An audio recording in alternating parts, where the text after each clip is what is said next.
Ibu Abisar Al-Ghifari ikut bereaksi dengan keputusan Natalie Holzer untuk membuka hijabnya. Tanpa menyalahkan, Umi Pipik hanya bisa menerima semua keputusan yang sudah dibuat Natalie Holzer. Umi Pipik mengatakan, Natalie Holzer pasti sudah mempertimbangkan keputusannya tersebut dengan matang. Umi Pipik mengaku sudah lama tahu soal keputusan Natalie Holzer yang bikin banyak netizen kaget. Bahkan sebelum Natalie Holzer pamer video tanpa hijab, Eksule ini sudah bertemu dengan Umi Pipik. Peluk Umi Pipik, Natalie Holzer mengaku sedang dalam fase lelah dalam menjalani kehidupannya. Meski begitu, Umi Pipik tidak menyalahkan keputusan Natalie Holzer karena ia menyadari betapa sulitnya istiqomah.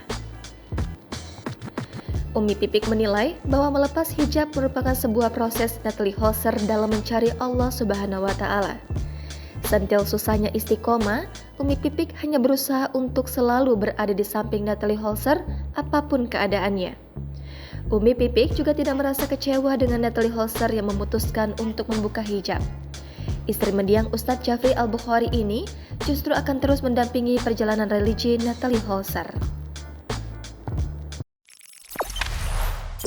Jangan lupa subscribe, share, komen, dan like ya!